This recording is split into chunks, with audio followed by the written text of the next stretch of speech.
Huyu ndo dada ambaye anakwambia alishika mimba bila ya kukutana na mwanaume. Yaani yeye hajalala na mwanaume na ameshika mimba. Yaani kimuujiza tu. Shenzi kabisa kila kandilu mkubwa huyu. Mama wanachukuliaje sisi? Eti alishika mimba bila yeye kujitambua. Jamani, yaani mimba imeingiaje? Shenzi kabisa. Msikilizeni hapo. Ndio ikawa mara ya mwisho mimi kuona period yangu.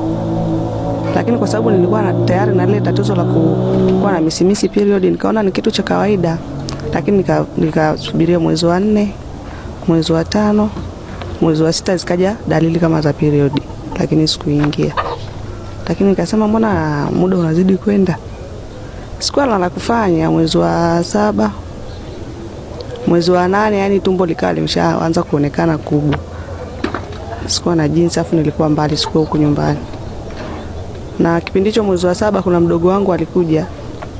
Nikamwambia bwana, mimi kuna dalili fulani ambazo sizielewi. Lakini nadhani labda ni hali yangu ile ya siku zote. Nikana uweka kwamba labda ile tatizo ambalo waga nalo, lakini limevuka kiwango. Basi nikamwambia, lakini usimwambie mama kitu chochote, ngoja tuone mwisho wake.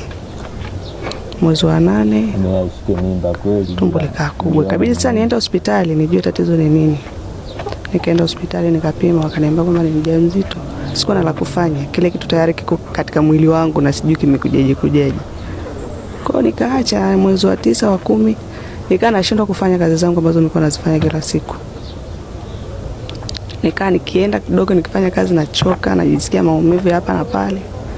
Basi kabidi nimwambie mama kwamba mama, mbona najisikia niko tofauti. Akaniambia wewe unaishi huko afu uko peke yako, unaweza kupata tatizo ukakosa mtu wa kukusaidia. Kabidi tuje nyumbani. Nikaja nyumbani kwa tarehe 23 mwezi wa 10. Nikaja nyumbani. Mwezi wa 11 nikaenda kliniki kama kawaida hapo hospitali ya Sokoine. Nikajijengea tu kwa sababu nimeshaambiwa tayari mjamzito. Kabidi niende tu hospitali nijue. Kipindi hicho nimetengana na mume wangu, ilikuwa ni 2014 mwezi wa 11. Ilikuwa kama mwaka mmoja hivi na nusu. Ameshika mimba.